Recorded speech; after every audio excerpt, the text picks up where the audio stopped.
A pleasant welcome to all my dear 8th standard children. Today we are going to see the next unit from your biology, right? Yes.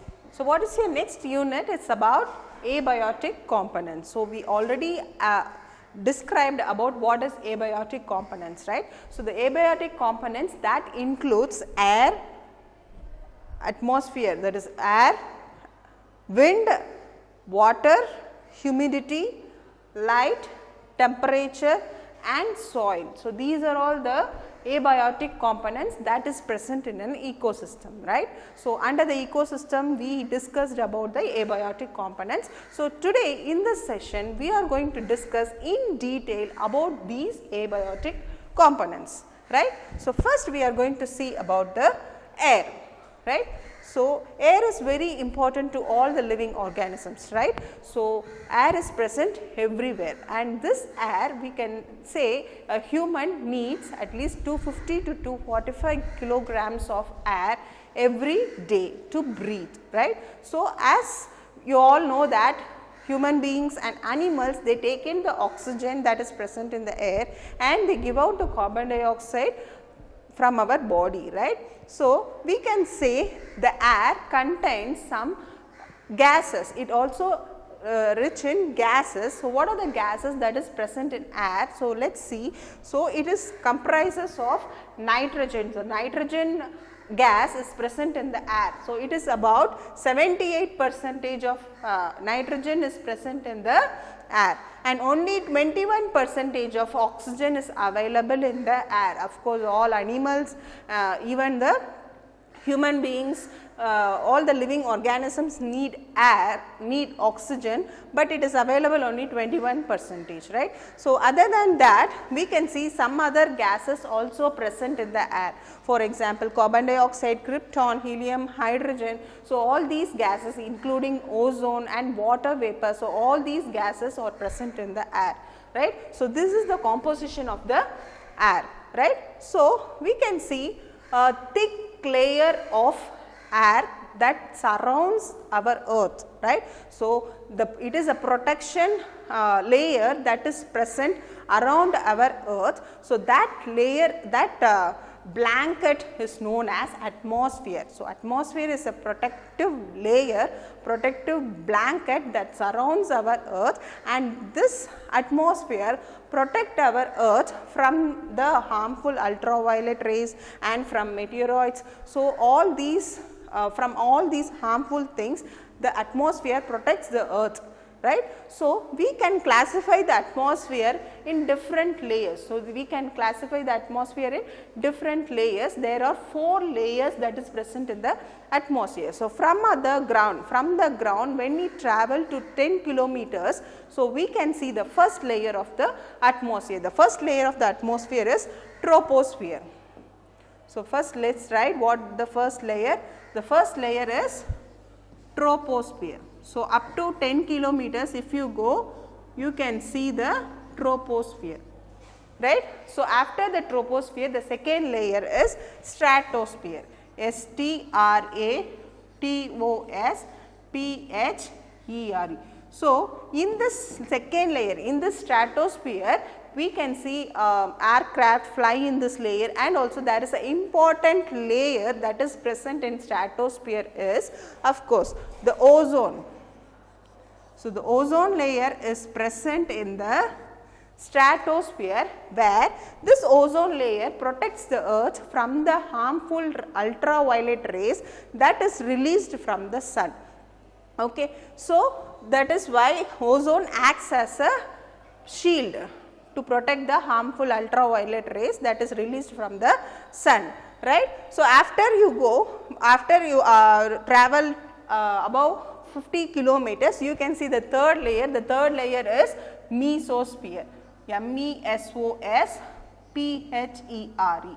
So, mesosphere. So, here we can see many meteoroids burn out in this layer, right. So, this is the third layer and after the mesosphere, once you go above 100 kilometers, you can see the outermost layer, that is the fourth layer, that is known as thermosphere. This thermosphere is also called as ionosphere, right. So, ionosphere. So, ionosphere, or we can also call it as thermosphere, right. So, that includes your space. Okay. So, the space above the 100 kilometers we can see the ionosphere, right. So, this is the layers of the atmosphere. So, as I already told you, atmosphere protect the earth from the UV rays as well as from the meteoroids. Okay. So, it acts as a shield and protects the earth, right. Okay. Now, next we are going to see the global warming. What is global warming? So, once we know that air contains carbon dioxide, oxygen, all these things. So, we have to plant more trees. Suppose if we are not planting more trees, the plants will not take up the carbon dioxide, and thereby the carbon dioxide level increases in the atmosphere. Right. So, once the carbon dioxide level increases, so carbon dioxide is a greenhouse gas, right. So, it keeps the earth warm. So, without the greenhouse gases, the earth become very cool, where we cannot able to survive in the earth, right. So, that is why the greenhouse gases help the earth to make it warm, to make it cool. But when the greenhouse gases increases above than the normal limit, what happens? The earth becomes very warm, where thereby there is the chances for melting of polar caps and rising of sea level. So, all this happens because of the warming of the earth. So, once the greenhouse gases increases, once the carbon dioxide level increases, so the earth becomes very hot to survive, right. So, that is why we have to maintain a balance between the air. So, we have to maintain a balance between oxygen and carbon dioxide to as all animals and human beings take in the oxygen. So, there will not be much oxygen is present in the air, but the same way we should maintain the balance between the oxygen and carbon dioxide. So, that is why we should not increase the carbon dioxide in the air, and thereby we have to plant more trees. So, the trees and the plants take up the carbon dioxide from the air and utilize to prepare the food. Okay, so, thereby the greenhouse gases decreases, the carbon dioxide level decreases, and thereby the earth warming also decreases, right. So, this is about your global warming. So, global warming is also a very important issue that is going on nowadays. Okay, so, we have to always see now because of this 5 months period. So, the ozone layer almost it depleted. Okay. So, it has occupied, we can say there is a hole, right, but now we can say the hole is somehow blocked. Okay. Right. So, the next abiotic component that we are going to discuss is about wind. Okay. So, when the air increases its motion, or when the air increases the force, or when it comes in a greater speed, so that is known as wind. Okay. So, when the wind, if it is comes in a very greater speed, some plants, some trees can only withstand, some trees only can able to stand. So, the plants that have that are very strong and that have a very hard stem, so those plants only can survive in a wind, right. So, we can see some advantages in the wind. Okay. So, with the help of wind, there is many processes going on. So, in that the first one is dispersal of seed. So, the seeds are getting dispersed from one place to another place with the help of wind. So, wind acts as a agent of seed dispersal. So, here you can see with the help of wind, the seed is getting dispersed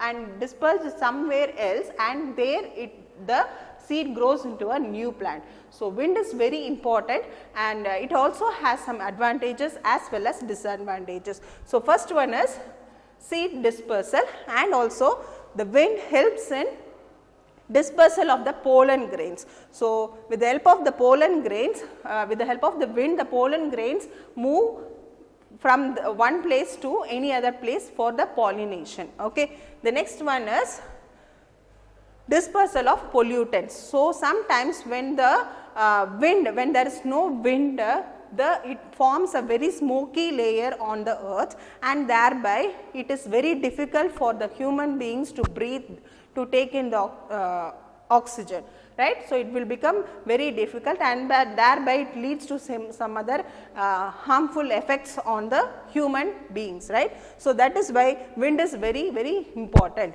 and also it has some advantages as well as disadvantages, I have told you. So, what are the disadvantages of the wind is, so sometimes because of the wind, because of the air, there is chances for transmission of diseases. So, all the germs, maybe a bacteria or virus, can be transmitted through the wind. Okay. So, these are the disadvantages of the wind.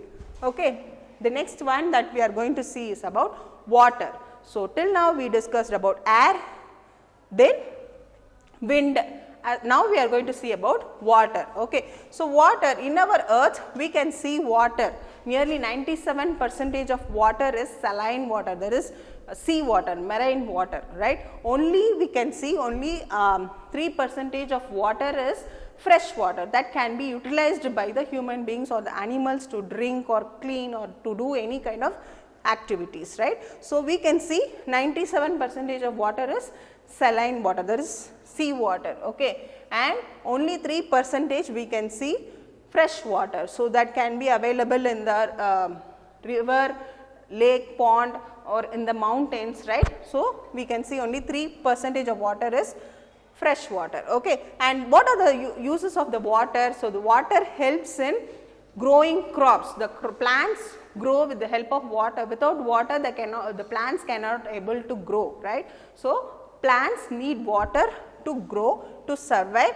and also we can see many plants that live inside the water. For example, lily, so water lily, lotus. So, these plants, they survive inside the water, I mean on the water. So, and they have a leaf which is very waxy, which has a waxy coating, right. So, this waxy coating prevents the plant to getting rot. So, to getting itself rot, it has a waxy coat, thereby the leaves cannot rot, okay.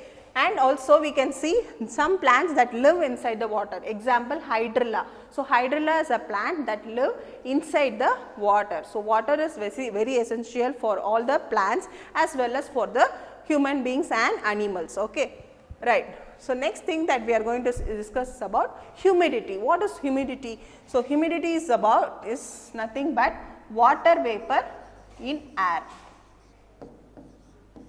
water vapor in the air. So, this is known as humidity. So, in Tamil they will say Eerapadam they will say, right. So, that is known as humidity, okay. So, even how we require air, how we require water, the same way the water vapor in the air is also very, very important. For example, you can see an insect called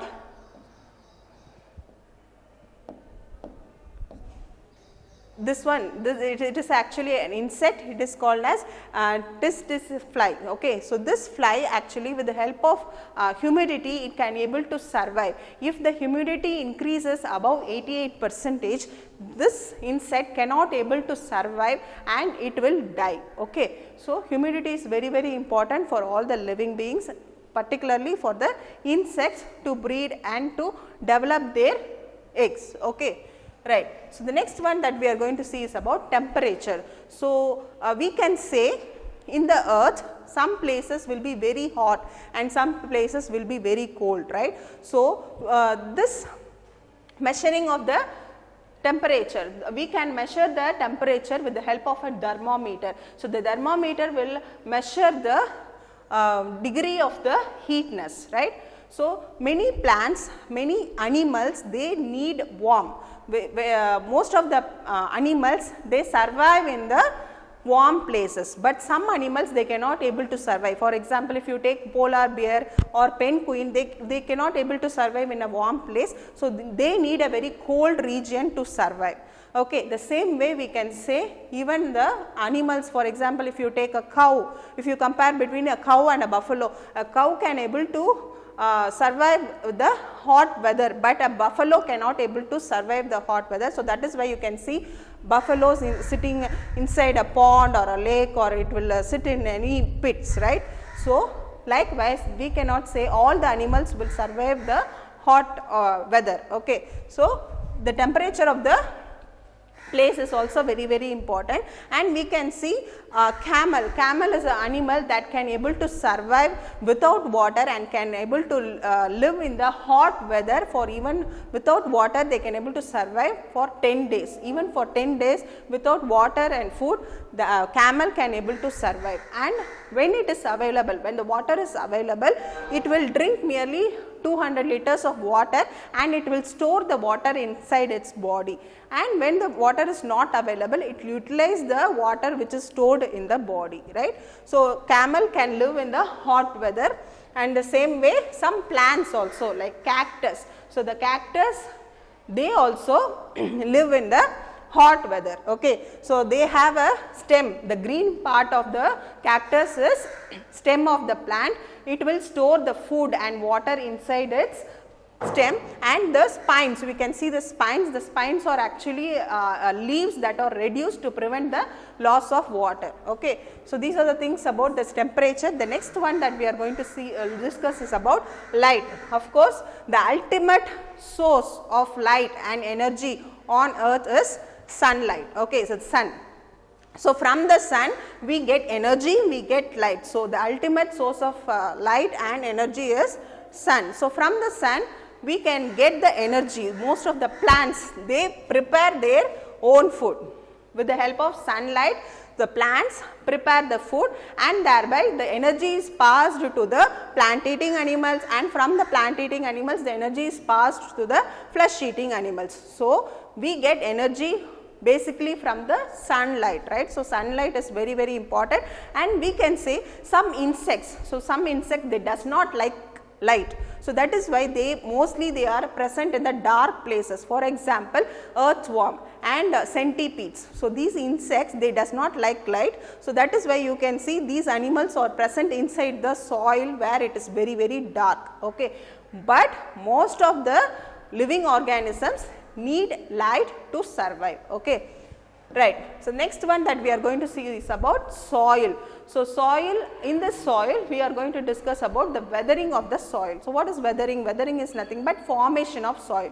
So, how the soil is formed? Soil is formed by the breaking of big rocks. So, in the earlier the earth was big rocks, and these big rocks, because of the temperature and because of water and because of the wind, it is broken down into smaller particles to become soil. Okay, right. This soil can be available in different textures. So, some soil will be very soft, some soil will be very rough. Okay. So, there are three types of soil. So, we can say what are the three types of soil is, this one is clayey soil. Okay. Then next one is, this is the loomy soil. Okay. So, clayey soil, loomy soil, and the third one is sandy soil. The sandy soil is very rough and it has sand particles. Loomy soil is a mixture of sand and clay. Clayey soil is very smooth and it holds plenty of water. Okay. So, this loomy soil, so we will just write about the loomy soil. So, this is the loomy soil, and what are the other types of soil is clayey soil, sandy soil. So, these are the three types of soil. So, in the loomy soil we can see sand and clay is present, and the loomy soil is also contains humus, where the humus is a it acts as a fertilizer for the plants to grow. So, it is the remains of the dead plants and animals, where with the help of this humus present in the loomy soil, the plants can able to grow well in the loomy soil, right. So, this is the three types of soil that we are going you are going to read in detail about these soils. Okay. In your higher studies you will read in detail about these soils. Okay. So, now we discussed about the abiotic components, right. So, what are all we discussed? We will just have a recap of what about abiotic components. So, first one we discussed about air. So, first we discussed about air, right. So, under air we discussed about atmosphere, the layers of the atmosphere, and air is very important, of course, for all the living beings, right. Yes, the next of air we discussed about wind. So, when the air comes in a greater velocity of speed, so that is known as wind. So, wind also has some disadvantages and advantages. So, what are the advantages of the wind is helps in dispersal of seed, helps in dispersal of pollutants, and helps in pollination. Okay, right. The next of wind we discussed about the water. So, water is very important for all the living beings, and of course, we under water we discussed about the fresh water and the saline water, right. And we discussed some plants can able to survive inside the water or on the water also. And after water we discussed about the humidity. So, humidity is nothing but water vapor present in the air. So, after humidity we discussed about light.